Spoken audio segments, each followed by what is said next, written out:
এক ইহুদির বাচ্চা ছোট্ট এক সাহাবী আজান দিচ্ছেন, আল্লাহু আকবার আল্লাহু আকবার আল্লাহু আকবার আল্লাহু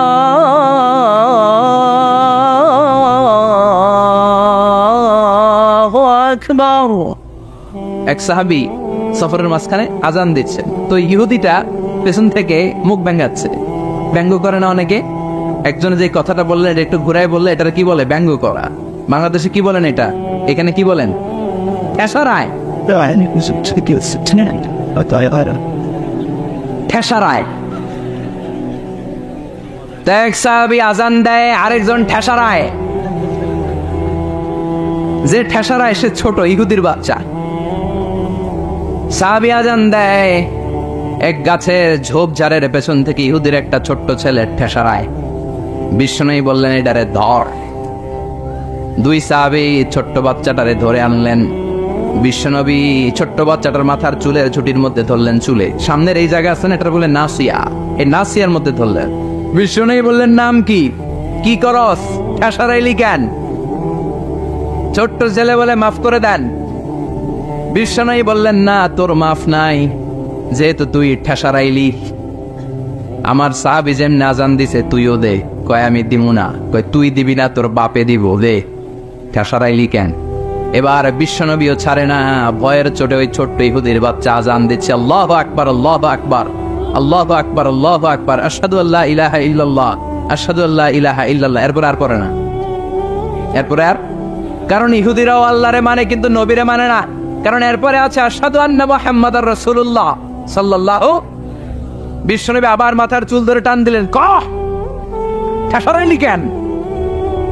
ইহুদির ছোট্ট ছেলেটা এবার বয়ের চোটে আমার মাইরা ফালাইব। বয়ের চোটে এবার আশহাদু আন্না মুহাম্মাদার রাসূলুল্লাহ সুবহানাল্লাহ পড়ো। এটা ছিল এই ছেলেটা ইহুদি থাকার কথা ছোট্টবেলায় মদিনায় যখন বিশ্বনবী গেলেন।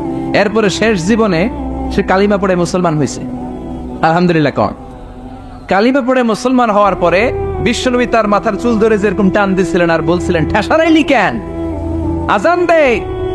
মাথার সামনের যে অংশে তিনি চুলে খাপ করে ধরেছিলেন, ওই সাহাবী ইহুদি থেকে কালিমা পড়ে সাহাবী হওয়ার পরে বিশ্বনবীর ধরা ওই চুলগুলো তিনি জীবনও কাটেন নাই। এই সাহাবী ডান দিক দিয়ে চুল কাটে, বাম দিক দিয়ে কাটে, পেছন দিয়ে কাটে, সামনের চুল কাটে না। সামনের চুল বড় হতে হতে মহিলাদের মতো এত বড়, পেছনে কোনো চুল নাই, ডানে বায়ে চুল নাই। চুলগুলো পেঁচিয়ে মাঝখানে রাখে আর পাগড়ি পড়ে। কারো সামনে যখন পাগড়ি খোলে অদ্ভুত চুল দেখে সবাই ভয় পায়। সবাই বলে, ও সাহাবী ঘটনা কি? তোমার মাথার সামনের চুল বড় কেন? এটার কারণ হলো আমি নবীর সাহাবীরে ঠেসারাইছিলাম। কি করছিলাম? আমি ব্যঙ্গ করেছি নবীর সাহাবীকে। সে কারণে আমি যখন ইহুদি ছিলাম, আমার পেয়ারা নবী, আমার বিশ্ব নবী, আমার প্রাণের রাসূল আমার মাথার চুল ধরে বলেছিলেন আজান দে। আমার নবীর বরকতময় হাত আমার মাথার যেই চুলের মধ্যে লেগেছে, মরার আগের দিন পর্যন্ত আমি চাই ওই চুলটা নিয়ে আমি কবরে যাব। এই চুল আমি কাটবো না, এটা আমি রেখে দেবো। সুবহানাল্লাহ পড়েন। বিশ্ব নবী আমাদের জন্য মডেল। আমাদের মডেল কে? চিল্লায় বলো, আমাদের মডেল কে?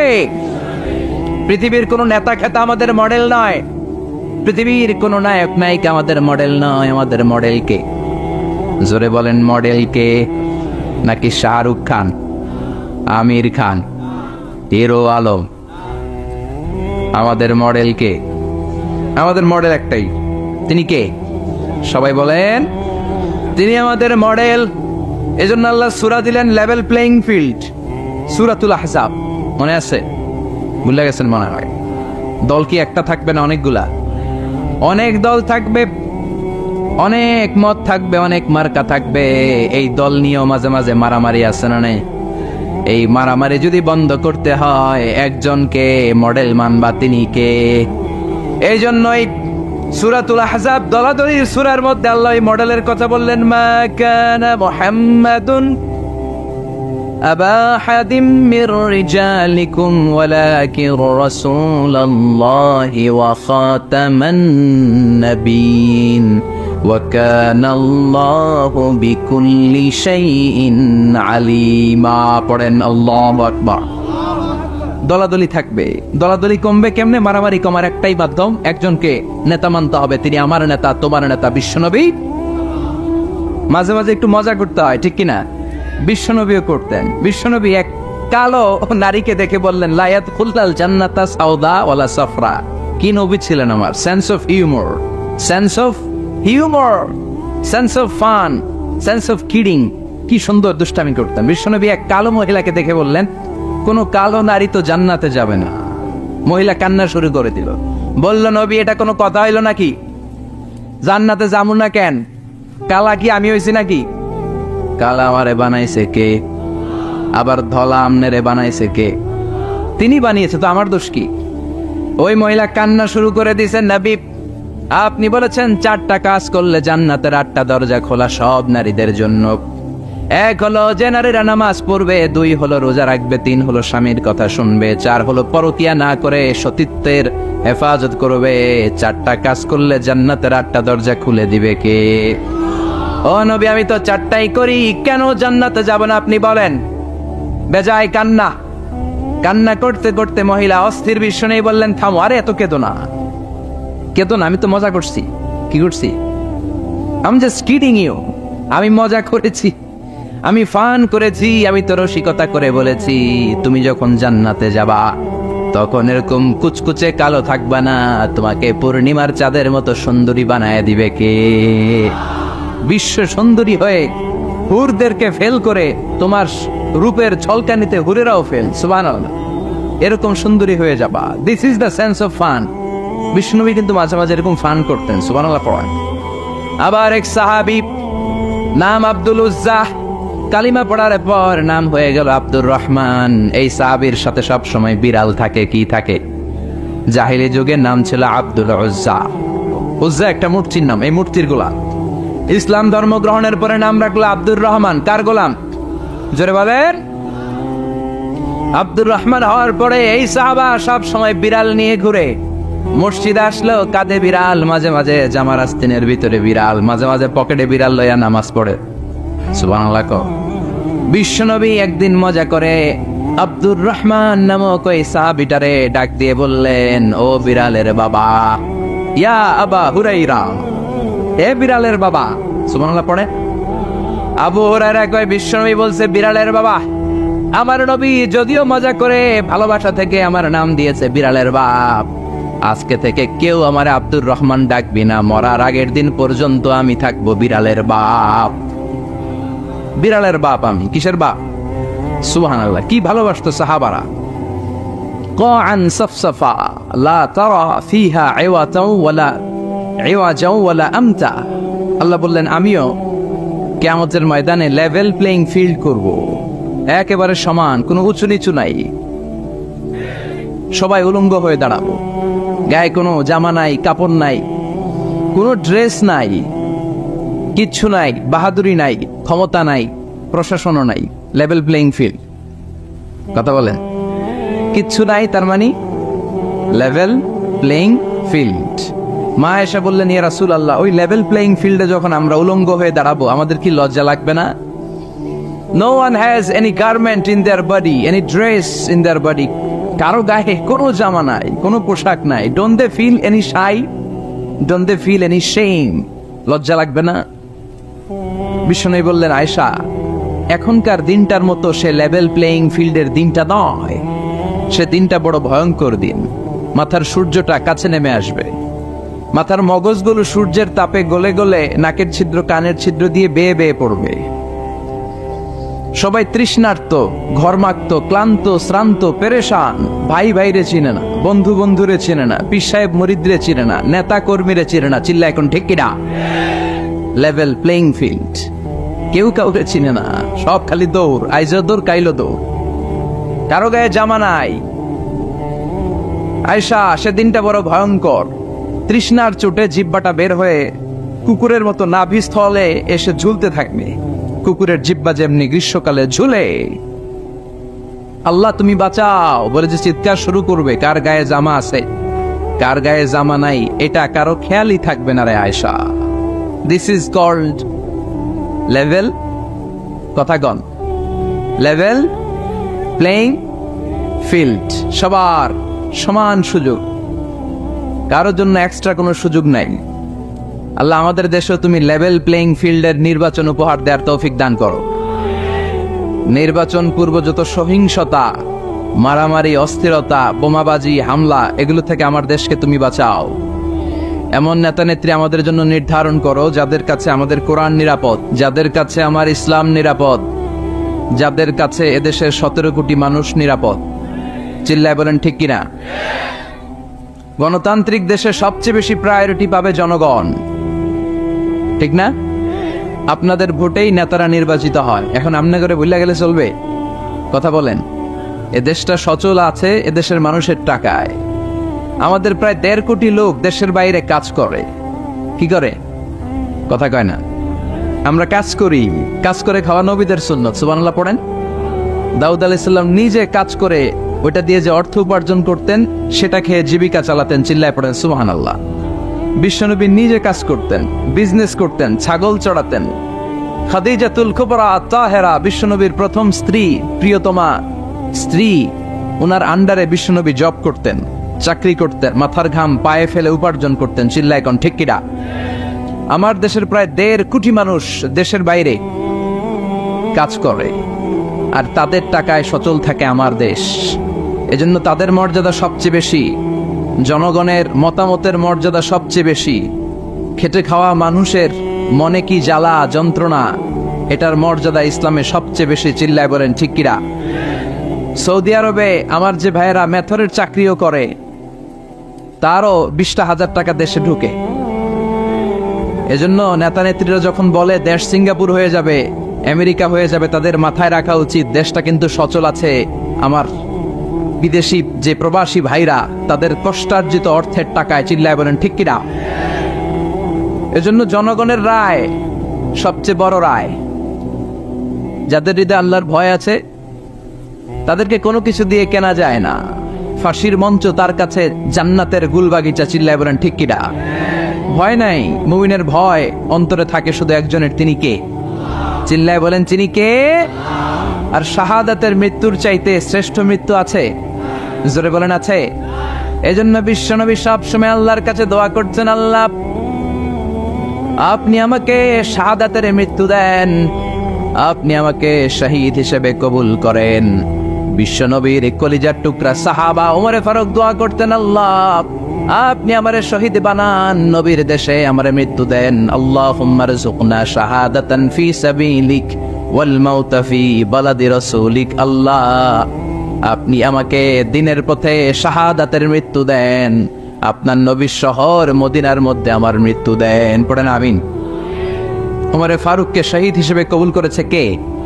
আমাকে শহীদ করে সেই মিছিলে শামিল করে নিও, যে মিছিলের নেতা মীর হামজা,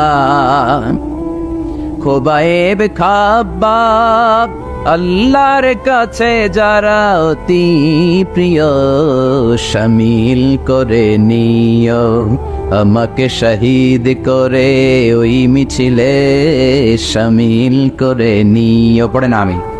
চিৎকার করে পড়তে হবে আমিন। আবার বিষ্ণু বললেন যে আল্লাহর কাছে শাহাদাতের মৃত্যু চায়, মান সাআলাল্লাহ আশ-শাহাদাতা বাল্লাগাহুল্লাহু মানাজিল আশ-শুহাদা ওয়া ইন মাতা আলা ফিরাশি। অন্তর থেকে ভালোবেসে হৃদয় দিয়ে ইখলাসের সাথে কেউ যদি আল্লাহর কাছে শাহাদাতের মৃত্যু কামনা করে, ওই লোকটা যদি বিছানায় পড়েও মারা যায়, কিয়ামতের দিন শহীদদের কাতারে তারে দাঁড় করাইয়া দিবে কে? এটা যেন তেন কোনো কথা নয়। দুর্বল ইমানদারের কোন লোক শাহাদাতের মৃত্যুকে কামনা করতে পারে না। চিল্লায় কোন ঠিক কিনা? ভীরুরা মৃত্যুরে ভয় পায়, কাপুরুষরা মৃত্যুকে ভয় পায়। কোরআনের সৈনিক, হকের পথের সৈনিক, ইসলামী আন্দোলনের সৈনিক মৃত্যুরে কোনোদিন পরোয়া করে না। চিল্লায় কোন ঠিক কিনা? কাফেররা প্রতিদিন 3 বার মরে। কাফির, মুশরিক, নাস্তিক এরা দিনে মরে কয়বার? আর মৃত্যুরে ভয় পায়। আর আমরা মৃত্যু কোথায় খুঁজে বেড়াই? চিল্লায় বলো ঠিক কিনা? কারণ আমরা জানি বাঁচলেও লাভ, মরলেও লাভ। মরলে আমাদেরকে শাহাদাতের শরবত পান করাবে কে? আল্লাহ তুমি আমাদেরকে শাহাদাতের মৃত্যু দাও। আর জোরে চিল্লায় পড়ে না আমিন। আবার আল্লাহ বললেন, খবরদার আমার শহীদদেরকে মৃত বলো না।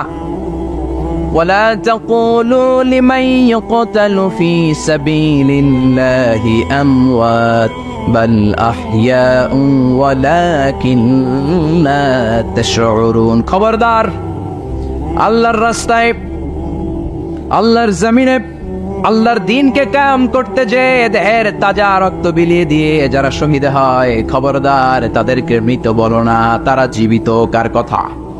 চিল্লায় বলেন, কার কথা? শহীদ যখন শাহাদাত বরণ করে, গায়ের রক্ত ঝরতে থাকে, তারে গোসল দেওয়া যায় না। বিশ্বনবী বলেছেন, রক্ত সহ দাফন দাও। কারণ কিয়ামতের ময়দানে টকটকে রক্ত মাখানো সাদা কাফনের মধ্যে লাল রক্ত লাগলে এটা সুন্দর দেখায়। টকটকে লাল তাজা রক্ত নিয়ে কিয়ামতের ময়দানে শহীদরা দাঁড়াবে আর বলবে, আল্লাহ আরেকবার পাঠাও, আরেকবার দুনিয়াতে পাঠাও, আবার জীবনটারে তোমার রাস্তায় বিলিয়ে দিয়ে শহীদ হয়ে আসি। আল্লাহু আকবার। এটা ভীরুদের কাজ নয়, এটা মুনাফিকদের কাজ নয়, এটা ইমানদারদের চ্যালেঞ্জ। মুমিন মাত্রই তার হৃদয়ের ভেতরে শাহাদাতের তামান্না থাকবে। চিল্লায় বলো ঠিক কিনা?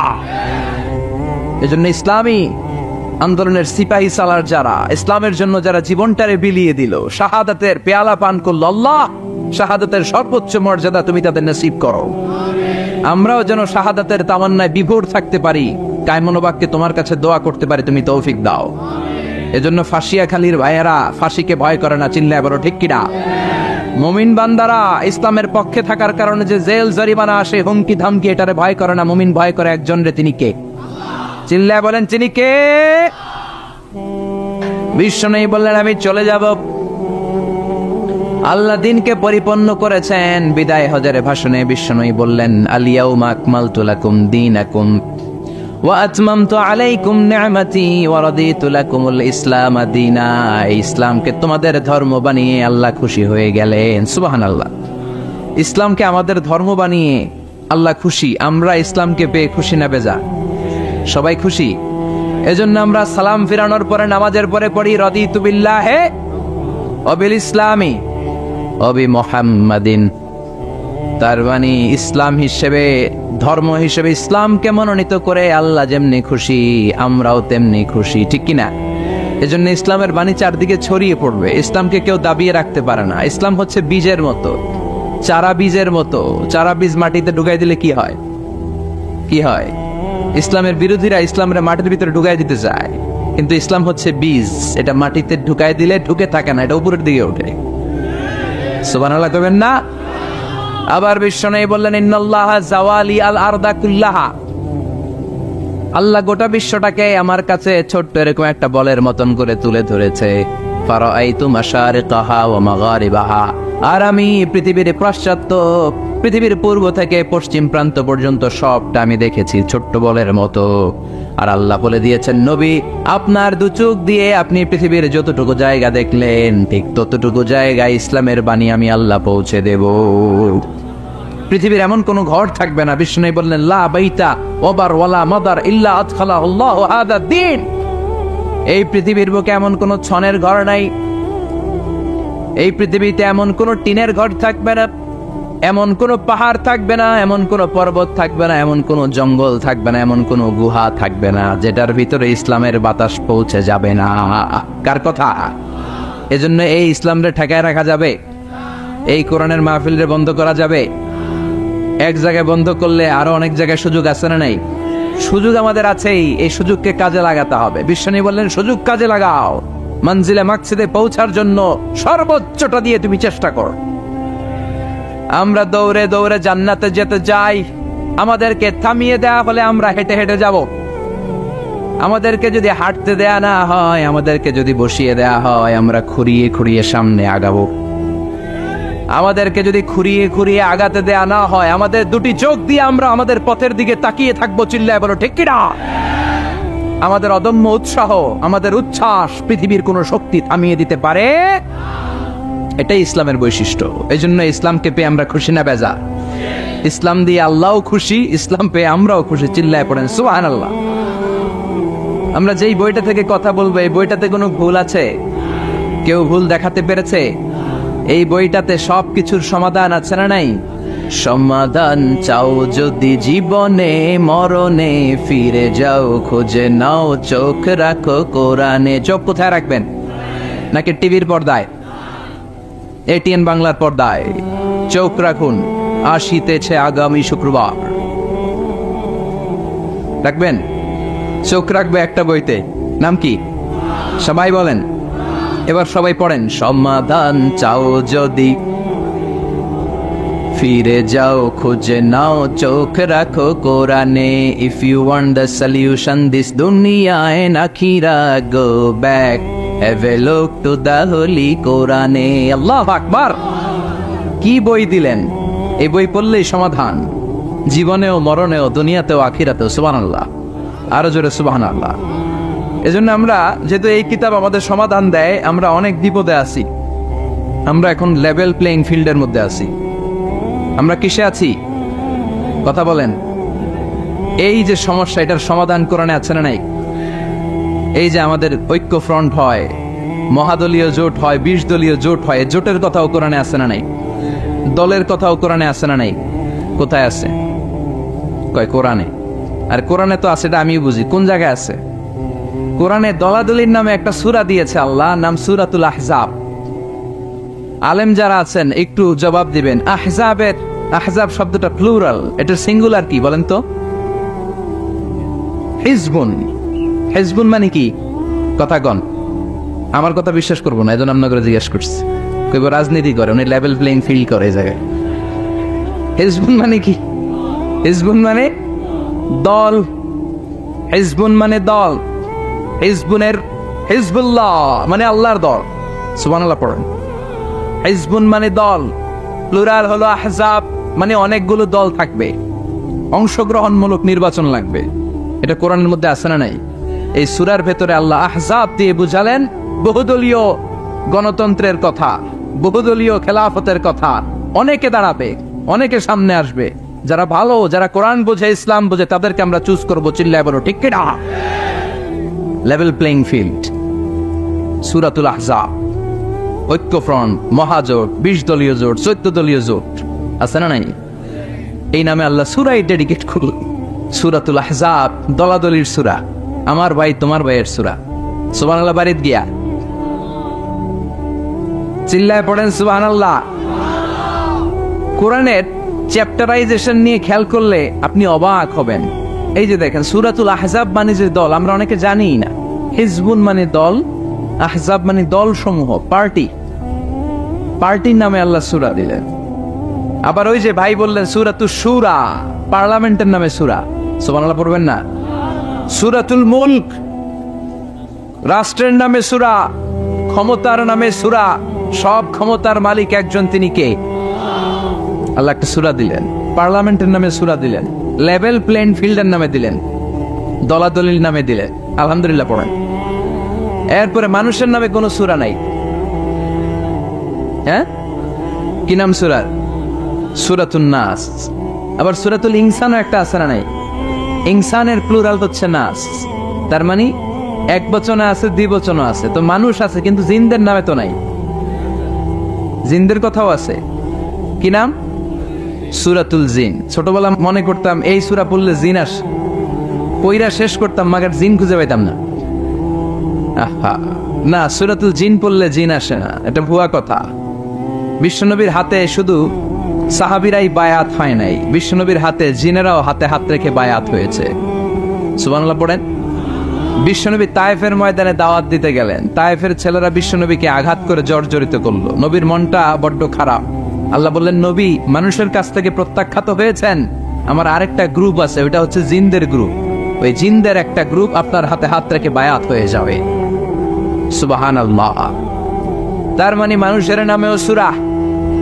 কি সুন্দর চ্যাপ্টার। সূরাকে ইংরেজিতে বলে চ্যাপ্টার। আমি মাঝে মাঝে চ্যাপ্টার বলে ফেলবো, তো যেন আপনারা বুঝেন সূরাকে ইংরেজিতে কি বলে। তাহলে বলেন তো, কোরআনে কয়টা চ্যাপ্টার আছে? কথা বলেন। মাশাআল্লাহ, অনেক কিছু জানে দেখি। 11 বসাই দিলে তাফসীর করতে পারবে। কি সুন্দর আমাদের দেশ। শীতকালে এত ওয়াজ শুনছি, হ্যাঁ, এত ওয়াজ মানুষরা শুনে, এক একজন এক একটা মুফাসসিরে কোরআন। আলহামদুলিল্লাহ কইবেন না? পৃথিবীর কোন দেশে এত মুফাসসিরে কোরআন নাই, আল্লাহর কসম। এত কোরআনের বয়ান নাই, এত কোরআনের মাহফিল নাই, কোরআনের জন্য এত ত্যাগ, এত তিতিক্ষা, এত রক্ত আর কোথাও ঝরে না। চিল্লা এখন ঠিক কিনা? জিনদের নামেও সূরা, মানুষের নামে সূরা, কিন্তু কোন প্রাণীর নামে আল্লাহ সূরা টুরা দেয় নাই। সূরাতুল আনআম, সূরাতুল ফিল, ফিল মানে কি? হাতি। সূরাতুল, দেখছেন সূরাতুল নামল, পিঁপড়ার সূরা। সবচেয়ে স্থলের সবচেয়ে বড় সাইজের প্রাণীটার নামে আল্লাহ একটা সূরা দিলেন, সূরাতুল ফিল। ফিল মানে হাতি, হাতির নামে সূরা। স্থলের সবচেয়ে দৃশ্যমান আমরা যেটা দেখি, সবচেয়ে ছোট ধরনের প্রাণী পিঁপড়া, এটার নামেও সূরা দিলেন। এরপরে নাহাল, নাহাল মানে কি? মৌমাছি। সুবহানাল্লাহ পড়েন। এই যে মধু নিয়ে আসে, আমরা মধু খাই, বিশ্বনবী মধু খেতেন। দুর্গন্ধওয়ালা মধু না, ভালো মধু খেতেন। সুগন্ধওয়ালা মধু বিশ্বনবী খেতেন। সুবহানাল্লাহ। এই মধুর মধ্যে যে আল্লাহ কত বরকত দিয়েছেন, এটা হচ্ছে তিব্বুন নবী, নবীর দেয়া চিকিৎসা পদ্ধতি। আপনি মধু খান, আপনার দেহটা অনেক শক্তিশালী থাকবে। মৌমাছি যে যখন মধু আহরণ করে, ওই এলাকার মধ্যে যত বনাজি গাছ আছে, ওই গাছগুলো থেকেও মধু নিয়ে আসে, ফুলের গাছ থেকে নিয়ে আসে। তার মানে যত ধরনের রোগের প্রতিষেধক, এটা ভ্যাকসিন, এটা মধুর ভিতরে আছে না নাই? আবার মধুর মধ্যে একটা জিনিস আছে, প্রোপেলিস বলে, প্রোপেলিস। এই প্রোপেলিস কাটা জায়গায় লাগাই দিলে তাড়াতাড়ি অ্যান্টিসেপটিক, শুকায় যাবে। দ্বিতীয় বিশ্বযুদ্ধে এত অ্যান্টিসেপটিক ছিল না, অ্যান্টিবায়োটিক ছিল না। সব যোদ্ধাহতরা মধু এনে মধুমাইখা দিত, কয়েকদিনের মধ্যে সুস্থ। সুবহানাল্লাহ। এই মধুর নামে, মৌমাছির নামে আল্লাহ সূরা দিলেন। এরপরে 8 পাওয়ালা একটা প্রাণী আছে, ছোট্ট, এরকম দৌড়ায়, কি নাম? মাকড়সা। এই মাকড়সার নামে সূরা দিলেন। সুবহানাল্লাহ কইবেন না? এরপরে আল্লাহ খাওয়ার নামে সূরা দিলেন, সূরাতুত তিন। তিন ফল খাইছেন? ডুমুর, ফিক, ওয়াতিন ওয়া জাইতুন, আছে না নাই? আবার খাবেন যেই দস্তরখানে করে, ডাইনিং টেবিলে করে, ওই ডাইনিং টেবিলের নামে সূরা আছে না নাই? কি নাম সূরার? সূরাতুল মায়েদা, ডাইনিং টেবিলের সূরা। আল্লাহু আকবার। পরিবারের নামে সূরা দিলেন, পরিবার, সূরাতু আলে ইমরান। মারইয়াম, মারিয়ামের মা, মারিয়ামের বাবা ইমরান, তিনজনরে আল্লাহ এত পছন্দ করেছে, তাদের পরিবারের নামে সূরা। কি নাম? আবার বংশের নামেও সূরা আছে না নাই? কি বংশ? হ্যাঁ, মুন্সি বংশ, চেয়ারম্যান বংশ, তালুকদার, চটকদার, খবরদার। কি বংশ? লিলাফি। সুবহানাল্লাহ। বংশের নাম সূরা, মানুষের নামে সূরা, প্রাণীর নামে সূরা। আবার মাঝে মাঝে কিছুদিন পর পর বাংলাদেশটা কেঁপে ওঠে, কাপাকাপির নামে কোনো সূরা নাই। কি নাম? আল্লাহু আকবার, আল্লাহু আকবার। আবার মাঝে মাঝে কিছু লোকেরা মাথার মধ্যে লম্বা লম্বা চুল নিয়ে কি যেন বলে, আজে বাজে কবিতা বলে, আজে বাজে উল্টা পাল্টা কবিতা লেখে। আবার ভালো কবিও আছে না নাই? এই কবি সাহিত্যিকদের নামে কোনো সূরা নাই। কি সূরা? কেউ জানে না? কে জানেন? বলেন বলেন বলেন বলেন। সূরাতুশ শুআরা। আলহামদুলিল্লাহ পড়েন। এই যে পারতেছেন না, এটা ভালো। পারেন না, এরপর যখন শুনবেন ওইটার বলবেন না, ঠিক কিনা? একটু ঠেকা ঠেকা ভাব, জিজ্ঞেস করলো কি জানি মনে আসে না, হুট করে উত্তর বলা হলো, এটার মানুষ ভুলে না। এজন্য বলা হয়, শিখছো কোথায়? ঠেকছি যেথায়। শিখছো কোথায়? ঠেকছি যেথায়। কবি সাহিত্যিকদের নামে সূরা, সূরাতুশ শুআরা। চিৎকার করে পড়েন আল্লাহু আকবার। আল্লাহ লেভেল প্লেইং ফিল্ডের নামে সূরা দিলেন, সূরাতুল আহজাব, দলাদলির সূরা। এজন্য আল্লাহ বললেন, এই পৃথিবীতে দলাদলি থাকবে, মারামারি থাকবে, মতের অমিল থাকবে। সমাজে মতের অমিল আছে না নাই? এক এক দলের এক এক ইশতেহার, এক এক দলের এক এক ইশতেহার আছে না নাই? কিন্তু এই ইশতেহারগুলোর মধ্যে ইসলামের বিরুদ্ধে কথা বললে রাষ্ট্রীয়ভাবে বেয়াদবগুলোর বিরুদ্ধে ব্যবস্থা নেওয়া হবে, এরকম কোন ইশতেহার আমরা এখনো দেখি না। চিল্লায় বলেন ঠিক কিনা? যে ঈমান প্রয়োজনে জ্বলে ওঠে না, যে ঈমান সত্য ন্যায়ের কথা বলে না, যে ঈমান প্রয়োজনে জ্বলে ওঠে না, যে ঈমান সত্য ন্যায়ের কথা বলে না, যে ঈমান বাস্তবে নাই, যে ঈমান অন্তরে নাই মুখে শুধু ফাঁকা বলি, কি করে তারে বলো ঈমানে বলি, কি করে তারে বলো ঈমানে বলি, কি করে তারে বলো ঈমানে বলি। ঠিক কি না? যে ঈমান দিন কায়েমের আন্দোলনের ধার ধারে না, যে ঈমান লেবাসধারী কোরআন হাদিস তাও পড়ে না, যে ঈমান খাজার নামে মাজার গড়ে ফুলুস কামায়, আছে না নাই? টেকুয়াতে নাই, এদিকেও আছে। যে ঈমান খাজার নামে মাজার গড়ে ফুলুস কামায়, যে ঈমান শিরকিয়াতের আমল করে ভীত না হয়, যে ঈমান বাস্তবে নাই, যে ঈমান অন্তরে নাই মুখে শুধু কথার কলি, কি করে তারে বলো ঈমানে বলি, কি করে তারে বলো ঈমানে বলি, কি করে তারে বলো ঈমানে বলি। চিল্লায় বলেন ঠিক কিনা? এই জন্য নির্বাচনী ইশতেহারে এই কথাগুলো আসার দরকার আছে না নাই? কিন্তু ওনারা এড়িয়ে যায়, ওনারা এড়িয়ে যায়। আমরা চাই আমার কোরআনের বিরুদ্ধে, ইসলামের বিরুদ্ধে, নবীর বিরুদ্ধে যদি কেউ কথা বলে তাদের সাথে আমাদের কোনো আপোষ। চিল্লায় বলেন আপোষ। সূরাতুল আহজাব, লেভেল প্লেইং ফিল্ড, দলাদলির সূরা। আল্লাহ বুঝাতে চাই এটা অনেক দল থাকবে, অনেক মত থাকবে, আছে না? এক একজনের এক এক মত, এক একজনের এক এক দল। সবাইকে যে এক দলই করতে হবে এমন কোনো কথা নাই। সবাইকে এক ধরনের পোশাক পরতে হবে এমন কোনো কথা আছে নাকি? সবার রুচি একরকম হইতে হবে কথা আছে? কিন্তু মিউচুয়াল রেসপেক্ট থাকতে হবে, সম্মান থাকতে হবে। এক দলের নেতার প্রতি আরেক দলের নেতার সম্মান আছে না নাই? সম্মান থাকতে হবে। সবাইকে পীর সাহেবের মুরিদ হইতে হবে, সবাইকে তাবলীগ করতে হবে, সবাইকে জামাত ইসলাম করতে হবে, সবাইকে হেফাজতে ইসলাম করতে হবে এমন কোনো কথা নাই। চিল্লা এখন ঠিক কিনা? কিন্তু মিউচুয়াল রেসপেক্ট, আমি যেরকম ভাবি সবাইকে ঠিক ওই রকমই ভাবতে হবে, আমি যেটা পড়ি ওই রকমই পড়তে হবে এমন কোনো কথা আছে না। এই জন্যই আল্লাহ লেভেল প্লেইং ফিল্ড তৈরি করার জন্য সূরাতুল আহজাব দিলেন। অনেক দল থাকবে, অনেক মত থাকবে, কিন্তু মিউচুয়াল রেসপেক্ট লাগবে। পারস্পরিক সম্মান আর ভালোবাসা আছে বাংলাদেশে?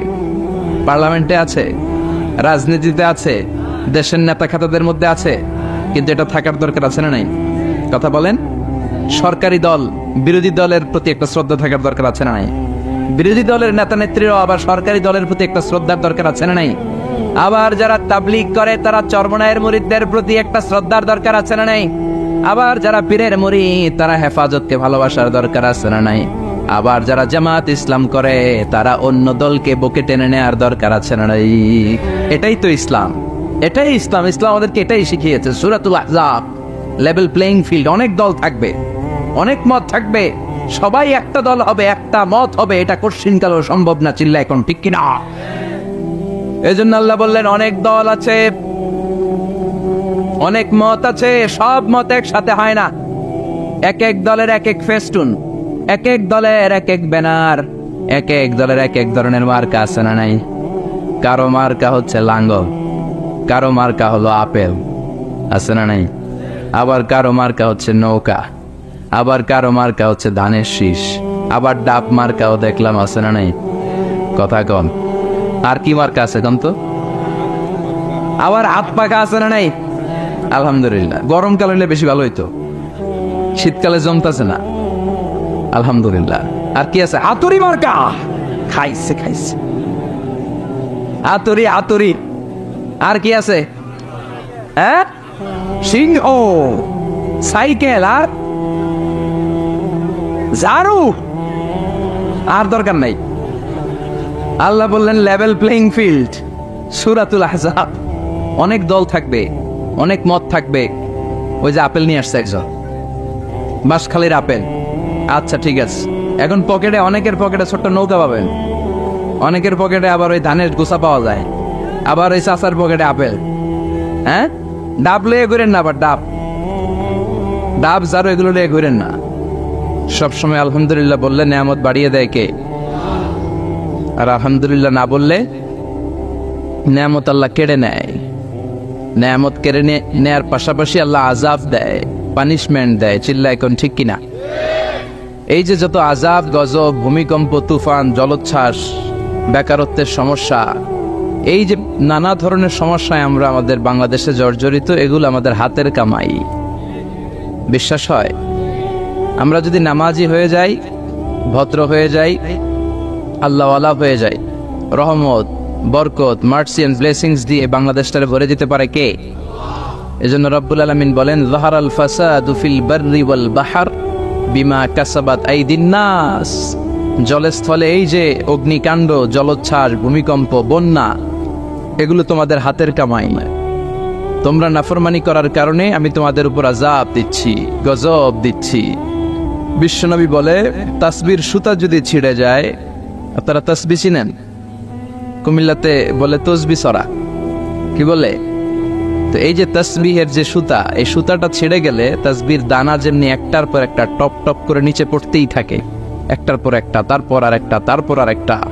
আল্লাহ বলে, তোমরা যখন নাফরমান হয়ে যাবা, আকাশ থেকে আযাব আর গজব তাসবির দানার মতো একটার পর একটা, তারপর আর একটা, তারপর আর একটা পড়তেই থাকবে, আযাব আর গজব আসতেই থাকবে। চিল্লা এখন ঠিক কিনা? এজন্য এগুলো আমাদের হাতের কামাই। আমরা যদি শুকরিয়া করি, আল্লাহ আযাব বন্ধ করে দিবে, এই গজব বন্ধ করে দিবে, এই দুর্যোগ বন্ধ করে দিবে, আর রহমত দিয়ে আমাদের পুরো সমাজটাকে পরিপূর্ণ করে দিবে কে? এজন্য সুখে দুঃখে সব সময় আমরা পড়বো আলহামদুলিল্লাহ। কি পড়বো? আরো জোরে পড়েন, কি পড়বো?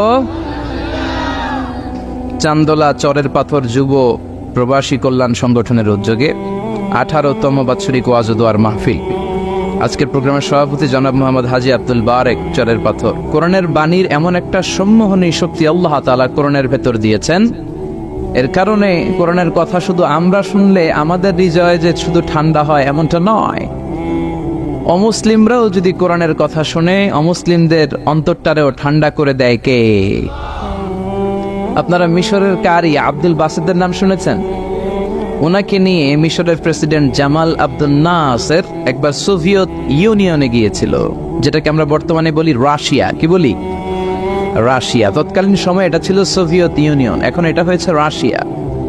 তো রাশিয়াতে যাওয়ার পরে মিশরের প্রেসিডেন্ট জামাল আব্দুল নাসের ওনার সব প্রেসিডেন্টদেরকে রাশিয়ার প্রেসিডেন্টের কাছে পরিচয় করায় দিচ্ছে যে এটা আমার হোম মিনিস্টার, এটা আমার ফিনান্স মিনিস্টার, এটা আমার এডুকেশন মিনিস্টার, এটা এই মন্ত্রী, এটা ওই মন্ত্রী, এটা ওই মন্ত্রী। তো সব মন্ত্রীরা সুটেড বুটেড, প্যান্ট পরা, শার্ট পরা, টাই পরা, ব্লেজার পরা। কিন্তু কারি আব্দুল বাসির ব্লেজার পরতেন না, উনি জুব্বা পরতেন। তো রাশিয়ার প্রেসিডেন্ট বলে, আপনার এইটা আবার কোন মন্ত্রী? সব মন্ত্রীর পোশাক একরকম, এর পোশাক আরেক রকম, এটা কোন মন্ত্রী? জামাল আব্দুল নাসির বলে, এটা আমাদের কোনো মন্ত্রী নয়, এটা আমাদের দেশের কারি, এটা আমাদের দেশের কারি। রাশিয়ার প্রেসিডেন্ট বলে, কারি আবার কি? কারণ এরা কারি জিনিসটা কি এটা জানে না, এটা তারা বুঝে না।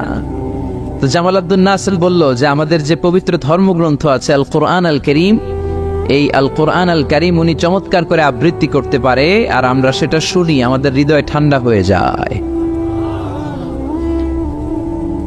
তো রাশিয়ার প্রেসিডেন্ট বলে, আজকে রাতে তো আমাদের একটা পার্টি আছে, নাইট পার্টি। কি পার্টি?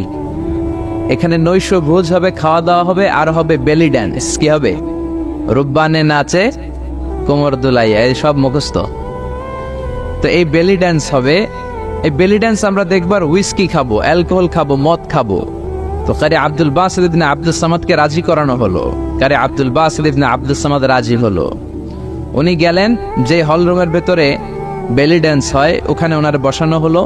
সিঙ্গাররা যেখানে গান গায় ওইখানে উনি মাইক্রোফোনের সামনে বসলেন, আর আল্লাহরে বললেন, আল্লাহ আমার গলায় যত সুর আছে, যত মেলোডি আছে, ভয়েস আছে, সব সুরকে আমি উজাড় করে দিয়ে আজকে তেলাওয়াত করব। তুমি আমার এই তেলাওয়াতের রিদম, এটার আকর্ষণ, এটার অ্যাট্রাকশন এই কমিউনিস্ট লিডারদের অন্তরের ভেতরে ঢুকিয়ে দিও। তখন রাশিয়া ছিল কমিউনিস্ট, সব কমিউনিস্ট লিডাররা বসা, সামনে হুইস্কি, রেড ওয়াইন, অ্যালকোহল, মদের গ্লাস নিয়ে বসা। তা আব্দুল বাসিত আব্দুস সামাদ চোখ বন্ধ করলেন। ওই দিনকার তেলাওয়াতটা উনি চোখ বন্ধ করে করেছিলেন। সুবহানাল্লাহ পড়েন। উনি চোখ বন্ধ করে ওনার গলায় যত সুর আল্লাহ দিয়েছে, যত সুরের ঝংকার তিনি পেয়েছেন, সব উজাড় করে উনি তেলাওয়াত শুরু করলেন, আউযু বিল্লাহি মিনাশ শাইতানির রাজিম। যতক্ষণ তেলাওয়াত চলেছে কেউ মদ খায় নাই, তাকিয়ে রইলেন, মন্ত্রমুগ্ধ হয়ে শুনলেন, আর সকলের চোখ দিয়ে তার দাঁড় করে পানি ঝরতে শুরু করলো। তেলাওয়াত শেষ, আব্দুল বাসেত চোখ খুললেন। চোখ খুলে দেখেন কেউ মদ খায় নাই, আর সবাই কান্না জর্জরিত অবস্থায় বসে আছে। মিশরের প্রেসিডেন্ট জামাল আব্দুল নাসের কমিউনিস্ট লিডারদেরকে জিজ্ঞেস করলেন, এই যে আমাদের আবৃত্তিকার ও কোরআন থেকে আবৃত্তি করেছে, আপনারা কি এর অর্থ বুঝেছেন? তারা বলে, না বুঝি নাই। কোনো মানে বুঝেছেন? না বুঝি নাই। তো কেঁদেছেন কেন? কমিউনিস্ট লিডাররা বলে, এত চমৎকার সুরেলা সুর, এরকম গলা, এরকম ভয়েস আমরা আমাদের জীবনে শুনি নাই। এটা শুনে আমাদের হৃদয়টা ঠান্ডা হয়ে গিয়েছে। আমাদের অন্তরে অনেক জ্বালা, অনেক যন্ত্রণা, অনেক দুঃখ কষ্ট, এগুলোকে ভুলে থাকার জন্য আমরা রাতে বেলি ড্যান্স দেখি আর মদ খাই। এরকম কারি যদি আমাদের দেশে থাকতো, আমরাও প্রতি রাতে বেলি ড্যান্স না দেখে কোরআন শুনতাম।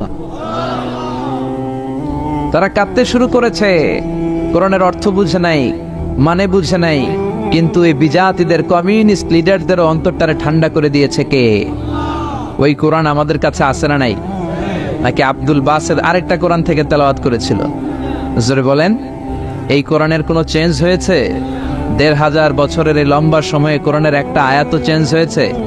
একটা শব্দ, একটা অক্ষর, একটা জের জবর পরিবর্তন হয়েছে?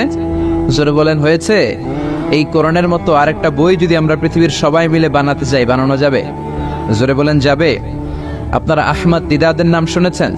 জাকির নায়েকের গুরু আহমদ দিদাদ একটা বই লিখেছেন, the ultimate miracle of the holy Quran. ওই বইতে তিনি উল্লেখ করেছেন, ইউনাইটেড স্টেটস অফ আমেরিকার কিছু বিজ্ঞানীরা সবচেয়ে পাওয়ারফুল যে কম্পিউটার, ক্রে 1 সুপার কম্পিউটার, এটা দিয়ে আমেরিকার মিলিটারিতে যারা চান্স পায়, মানে সেনাবাহিনীতে, তারা ম্যাথমেটিক্যাল ক্যালকুলেশনগুলো করার জন্য এই কম্পিউটার ব্যবহার করে। তো আমেরিকার বিজ্ঞানীরা আহমদ দিদাত তার ultimate miracle of the holy কোরআনে বলছেন যে কম্পিউটারের সব ইনফরমেশনগুলোকে কনসাইজ করে ওই ক্রে 1 সুপার কম্পিউটারের মাইক্রো চিপসের ভেতর ঢুকিয়ে কমান্ড করেছে, is it possible to create a book like Quran? ও কম্পিউটার, তুমি অ্যানালাইসিস করে বলো, এই কোরআনের মতো আরেকটা বই কি পৃথিবীর মানুষের বানানো সম্ভব? আপনারা বলছেন জি না, কিন্তু কম্পিউটার বলেছে ইয়েস, সম্ভব। It's possible, it's possible, but you need to spend more than 63 octrillion years. সম্ভব, কিন্তু পৃথিবীর সব মানুষদেরকে 63 অক্ট্রিলিয়ন বছর বেঁচে থাকা লাগবে আর চেষ্টা করা লাগবে। এটা শুনে বিজ্ঞানীরা তো মহা খুশি, হোক না অক্ট্রিলিয়ন আর ফক্ট্রিলিয়ন, বাড়াতে যাবে। কিন্তু নিউমেরিক্যাল সায়েন্স বলে যে octillion is very dangerous to reach there. Octillion হচ্ছে এমন একটা সংখ্যা যেটা পর্যন্ত পৌঁছা মানুষের পক্ষে অসম্ভব। সংখ্যাতাত্ত্বিক নিয়ম আমাদেরকে শেখায় যে সংখ্যা শুরু হয় একক দিয়ে, তারপরে দশক, তারপরে শতক, তারপরে সহস্র, তারপরে উজুদ, তারপরে লক্ষ, তারপরে নিযুত, তারপরে কোটি, তারপরে মিলিয়ন, বিলিয়ন, ফিলিয়ন, জিলিয়ন, তারপরে হচ্ছে অক্ট্রিলিয়ন। সুবহানাল্লাহ কইতে বললেন না? এই 63 অক্ট্রিলিয়ন বছর আমাদের বাইসে থাকা লাগবে। আরে 63 বছরই তো আমরা হায়াত পাই না, ঠিক কি না? 63 অক্ট্রিলিয়ন বছর যদি পৃথিবীর সবগুলো মানুষ হায়াত পায় আর যদি চেষ্টা করে, তাহলে পারহ্যাপস, মেবি, সম্ভবত কোরআনের মতো আরেকটা বই বানালেও বানানো যেতে পারে।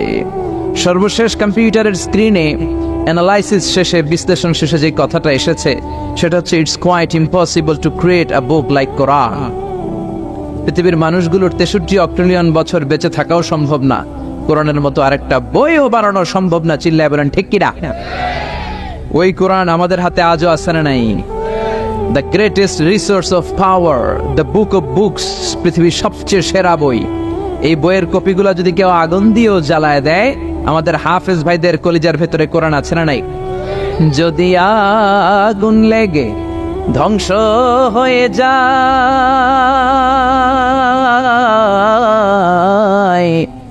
ধ্বংস হয়ে যায়, যদি আগুন লেগে যায়, পুড়ে যায় পৃথিবীর সব বইয়ের দোকান, বিশ্ব থেকে হারাবে না পবিত্র কোরআন, বিশ্ব থেকে হারাবে না পবিত্র